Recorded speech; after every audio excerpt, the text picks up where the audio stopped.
Santosh Rao joining in, Head of Research Partner with us this morning at Manhattan Venture Partner. Santosh, always a pleasure speaking with you, and thank you so much for coming in. I think it's if you look at Indian markets right now, perhaps the only thing holding us back, amongst other things, would be the tariffs and that cloud lifting. If there is a situation where we're closer to a resolution on tariffs, does the picture change from a foreign investor, global investor perspective?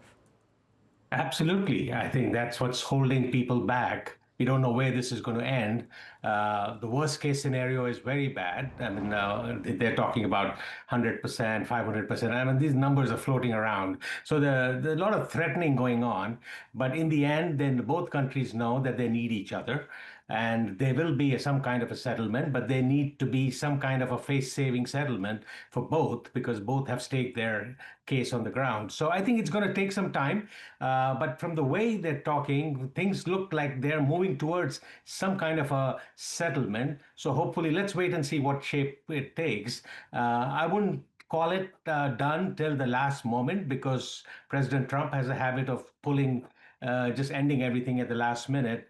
So I think I would wait and see, but generally the headline is very good. It's moving in the right direction. So hopefully it'll be settled fast and take this noise out of the way, so both countries can get on with India with its strong GDP, can march ahead, and US wants to really get self-sufficient and onshore everything. Both can get their vision. So let's wait and see. I mean, this was a big hurdle. We need to get past it, and it looks like we are.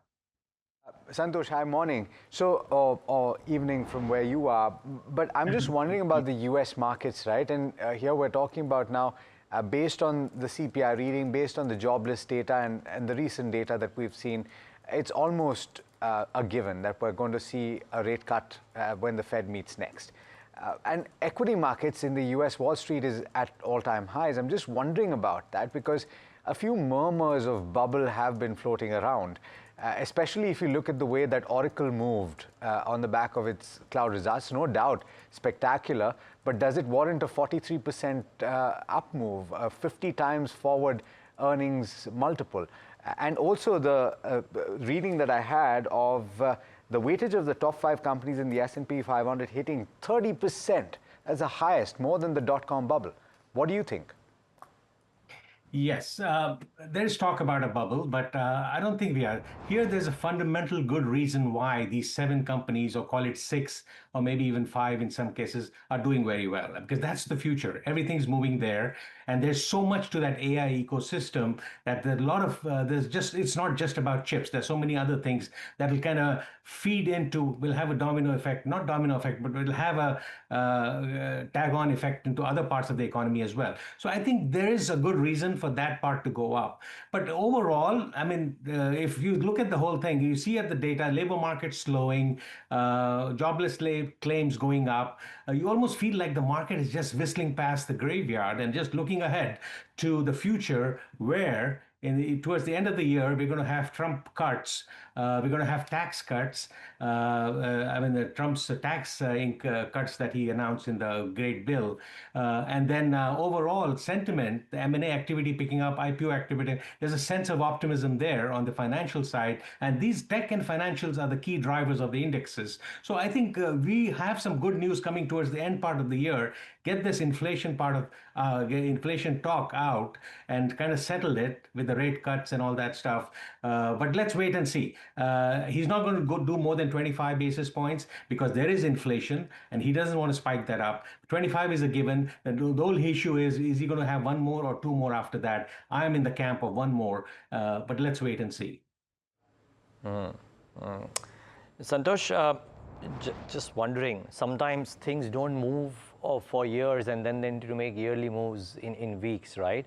Could we be setting up for an EM party like that, or an India party, depending on how closely you look at the Indian numbers?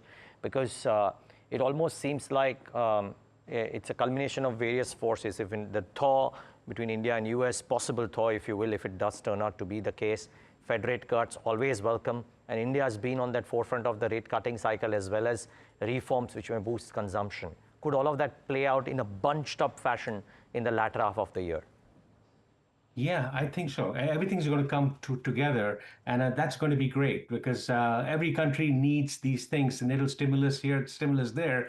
Things are slowing down on the margins, but I think so there is inflation everywhere. But I think if we can come to some kind of a good game plan, a consensus everywhere, and with all these countries cutting and be having favorable policies, growth policies, pro-growth policies, it's going to be a perfect scenario. So next year is going to be a great year. But let's wait and see. Let's not get ahead of the pack. Let's get ahead of ourselves. Let's wait and see how it plays out. The Fed is data driven. They've said that. So if the data gets really bad and inflation, we don't want stagflation. And there is a sense of stagflation where this growth is slowing down and the prices are going up. So we don't want that. So I think Fed has a delicate balancing act to do, and I'm sure they will do it. But at this point, it's not very runaway. It's not all clear yet. There's some hurdles to clear, but overall, I think things are moving in the right direction. So let's wait and see for maybe another a month to see where things clear out.